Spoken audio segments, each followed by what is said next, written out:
Председатель КНР, генсек Коммунистической партии Китая Си Цзиньпинь прибыл с трехдневным визитом в Москву. Это, в отличие от многих встреч на высшем уровне, действительно очень важная тема.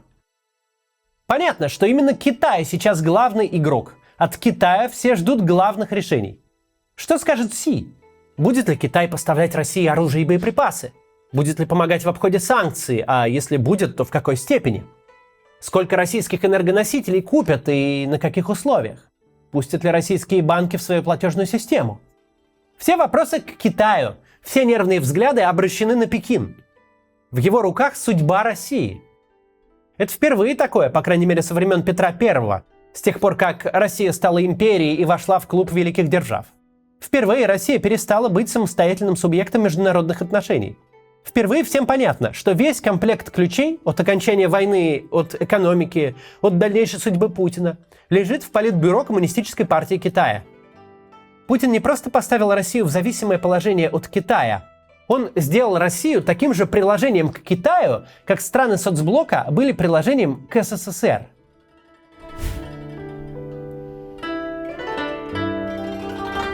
Прежде чем начнем, хочу напомнить, вы можете подписаться на пожертвование нашему каналу. Особенно помогает Patreon, если у вас есть иностранная карта.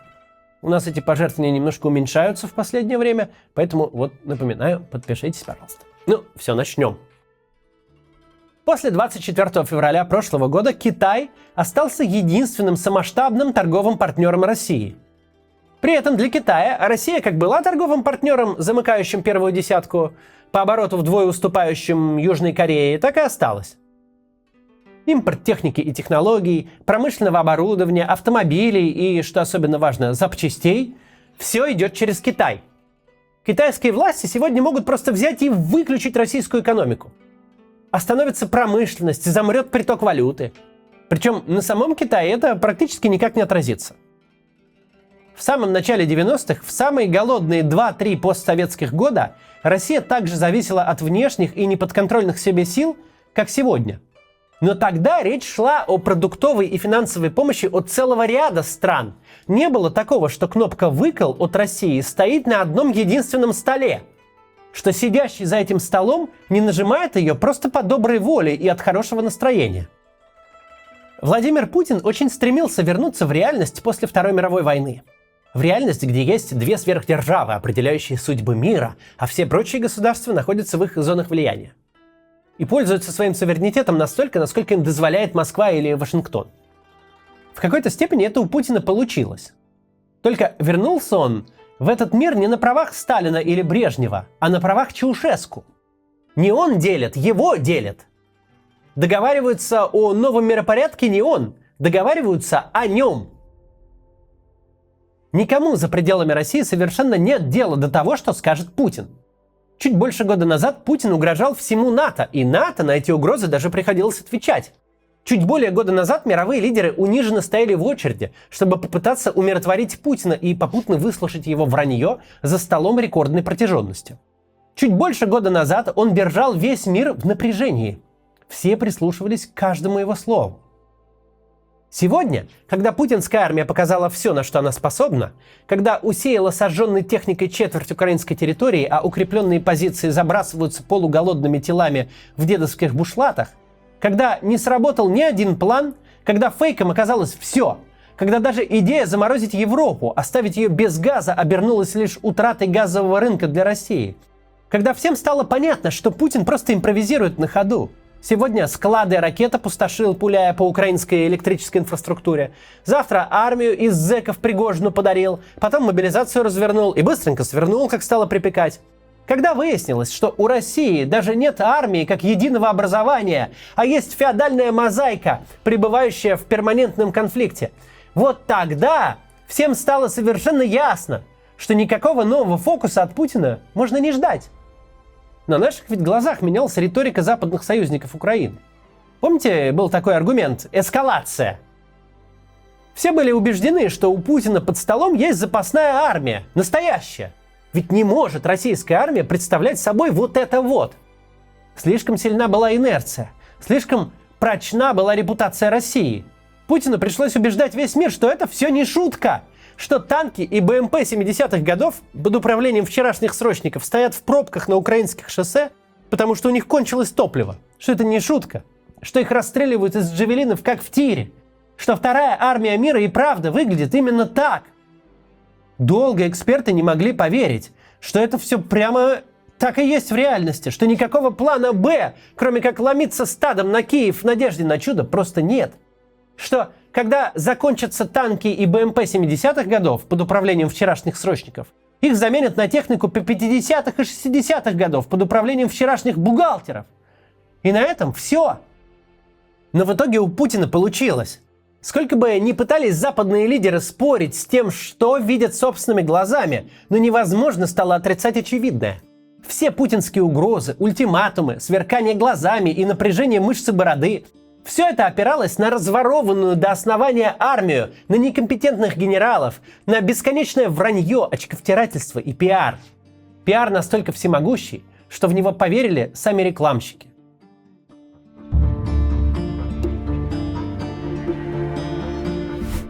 За год словосочетание «красные линии» из угрозы превратилось в анекдот. Все угрозы Путина стали анекдотом. Стало очевидно, единственный язык, который понимает Путин, это оружие для Украины. Запад больше не ведет диалога. Никакого смысла и ценности в ответах из Кремля нет. Путин девальвировал свои слова и угрозы до отрицательных значений. А вот в ответах из Пекина смысл еще как есть. Все понимают, если Си поставит вопрос ребром, то войска из Украины будут выведены прямо завтра. И наоборот, помощь от Си, конечно, войну выиграть не позволит, но даст возможность ее сильно затянуть. Если Си даст понять, что Путин – это проблема, что Китай готов договариваться только с преемником, то дни Путина будут сочтены. Никогда Россия не была настолько близка к статусу марионеточного режима. Спустя 23 года строительства суверенитета наша страна зависит от зарубежного правительства гораздо сильнее, чем советские сателлиты зависели от СССР. Соцлагерь держался на страхе перед вторжением советских танков. Через год после вторжения в Украину Китаю не нужны никакие танки, чтобы манипулировать Москвой на свой вкус, как угодно. Путин собственноручно вручил Китаю себя и Россию. Теперь судьба России – это элемент внешней политики Китая. Это инструмент в переговорах с западными партнерами. Это предмет торга с ними. Китай может выбивать себе отличные условия при любом внешнем взаимодействии. В пространстве от военной помощи Путину до немедленного прекращения войны и содействия смены власти в России он может, что хочет.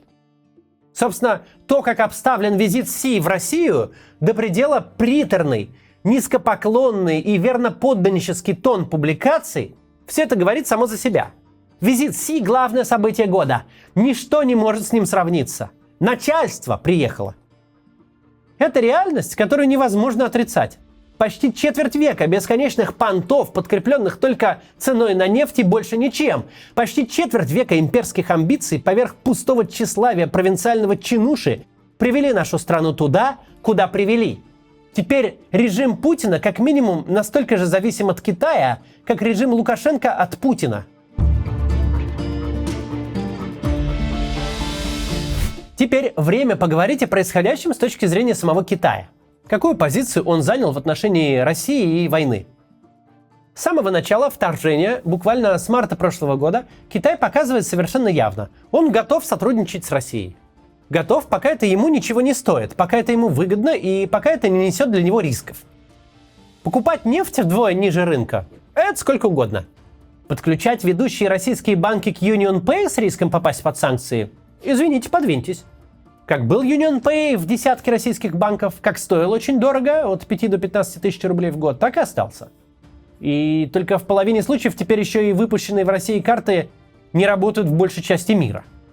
Перепродавать западную технику и технологии с хорошей наценкой – это ради бога, пожалуйста. Поставлять настоящее боевое оружие и технику – точно не сегодня. Занять место ушедших западных автопроизводителей – за милую душу. Заодно можно к ценнику процентов 70 накинуть, потому что куда вы денетесь? Делать то, что делали западные производители в России – вкладывать деньги, локализировать производство, создавать рабочие места – зачем это Китаю? В самом Китае есть кого занять работой и есть куда вложить деньги. Воздержаться при голосовании в ООН? Выпустить заявление, будто списанное у Григория Явлинского, как важен мир для всего мира? Вообще ни разу не проблема, сколько угодно. Напрямую встать на сторону Путина и его войны, препятствовать поставкам помощи в Киев не в этот раз. И, конечно, речи не идет о том, чтобы признать хоть какие-то территориальные захваты, начиная с Крыма. И это главное, что совершенно не доходит, похоже, до кремлевских старцев. Легитимизировать их экспансию, признать захваченные территории, узаконить пересмотр границ не может себе позволить ни одна серьезная страна. У всех есть территориальные споры или регионы компактного проживания этноса, отличного от титульного. У всех есть потенциальная проблема, которая пока еще не стала реальной, которая не взорвалась только благодаря миропорядку, унаследованному у победы во Второй мировой войне. Тому самому миропорядку, который Путин последовательно пытается разрушать. Что такое для Китая признание Крыма, Донбасса, признание права на пересмотр границ? Для Китая это первый шаг к признанию независимости Тайваня ведущими западными державами. В отличие от того, что наградила Россия на украинской земле, Тайвань – это настоящее государство со своими признаками государственности. Одно из самых развитых государств на планете, между прочим. Признанию его независимости препятствуют только нормы международного права и больше ничего. Разговоры о справедливости нынешнего начертания границ очень легко начать. Почти нет стран в мире, за исключением, может быть, Тувалу и Микронезии, которые не могли бы вставить в него свою реплику. А вот закончить такой разговор, не утопив весь мир в крови, очень тяжело. Один раз уже поговорили. 6 лет говорили без остановки. И чудо, что заткнулись, полшага не дойдя до уничтожения человечества как вида. Китай прекрасно понимает, что если допустить такой разговор, если признать его легальным, то к Китаю придут разговаривать к одному из первых. Ведь кроме Тайваня есть еще Гонконг, автономию которого в нарушении договора Китай фактически свернул. Есть Синьцзянь-Уйгурский автономный регион, населенный уйгурами-мусульманами. Достаточно у Китая мест, где бензинчик давно разлит и ждет только своей спички.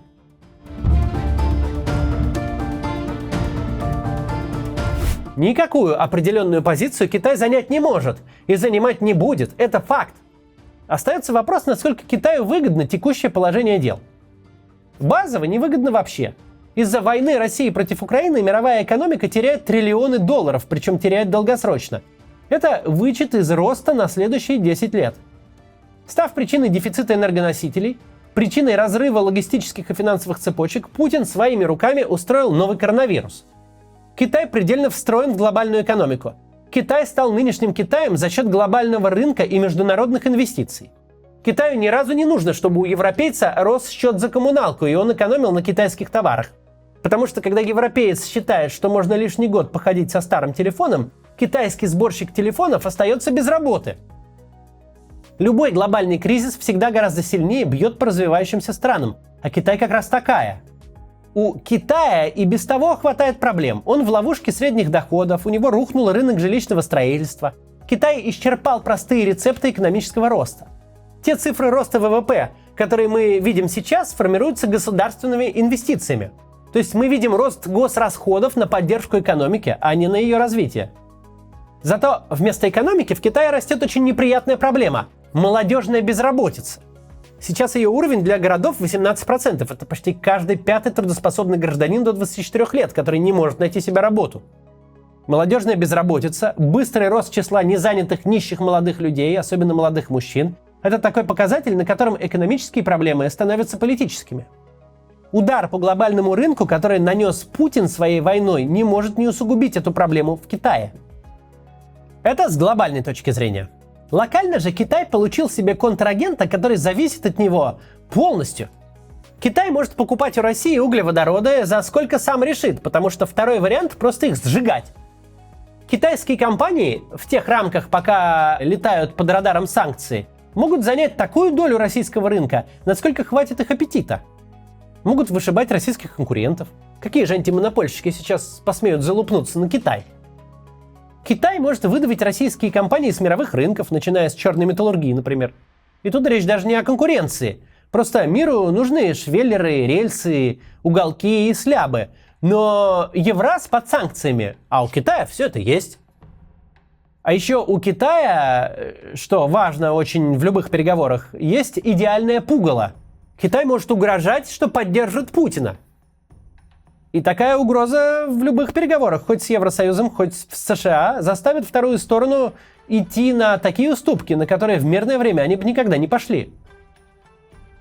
Понимая все это, мы легко приходим к выводу, что Китай будет ждать и наблюдать. Что он продолжит делать максимально размытые и максимально неконкретные заявления, поощряя нервозность и неопределенность у всех сторон. Чем больше нервозности и неопределенности, тем лучше Китай получит условия, тем больше его будут уговаривать, тем на большие жертвы будут готовы пойти. Тем временем мы будем наблюдать за максимально непочтенным зрелищем. Затем, как возомнившее себя императором галактики ничтожество, еще недавно гоголем ходившее перед мировыми лидерами, будет привыкать к месту губернатора провинции и угадывать пожелания начальства. Потому что на махровую партноменклатуру не попрыгаешь так, как на тишайших демократических лидеров. В лицо не соврешь и лохом не выставишь. Товарища Си эти фокусы отставного чекиста не впечатлят. Кто такой есть Путин и какова ему цена, он прекрасно понимает. Сам в такой же системе вырос, и в отличие от полковника Путина преуспел. Какой бы кризис наша страна не переживала в предыдущие десятилетия и века, но ее глава всегда общался с союзниками, партнерами, врагами и конкурентами как минимум на равных. Никогда мы не видели государя, генсека или президента в подчиненном положении. До этого года. Путин хотел войти в историю, и он в нее вошел. Он действительно первый и действительно уникальный упырь и бездарь, просравший все. До завтра.